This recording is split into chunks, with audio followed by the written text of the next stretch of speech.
La psychanalyse, contrairement à ce que tu penses, ce n'est pas un dialogue.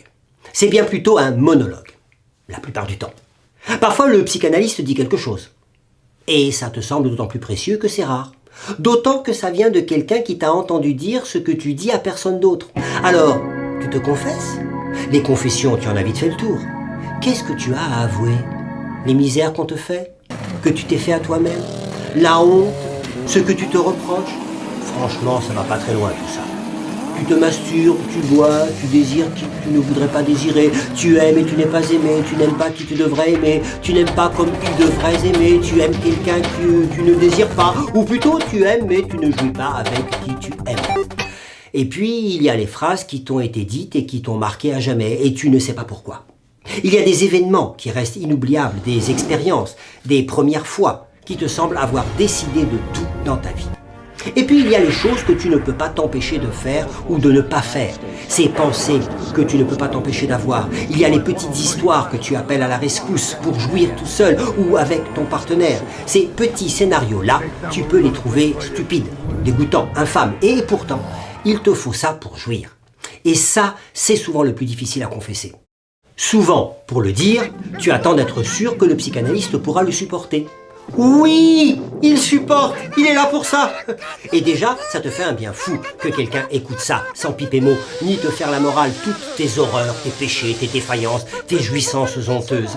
Tu es là et tu partages ton dossier intime, criminel, que tu es le seul à connaître.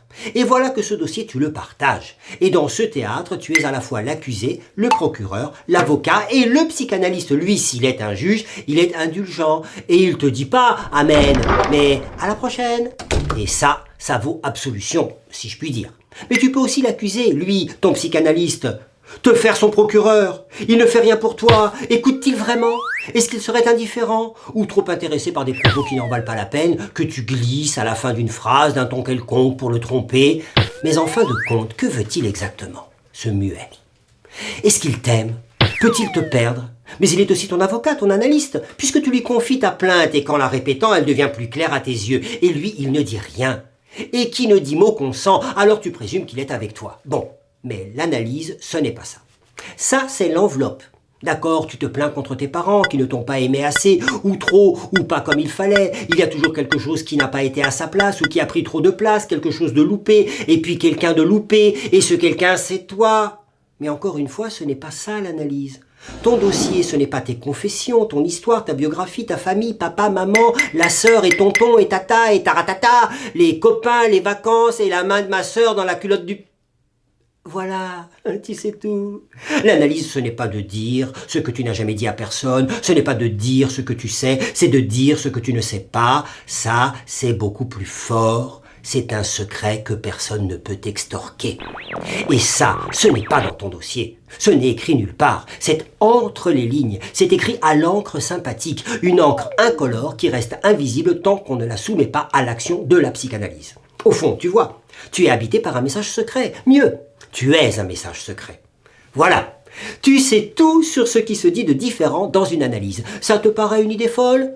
Tout de même, les rêves t'en donnent une idée. Ils ont un sens. Et on n'a pas attendu le cher Sigmund Freud pour le penser, que les rêves étaient des messages à déchiffrer. Hein? Des messages de qui? De quelque dieu?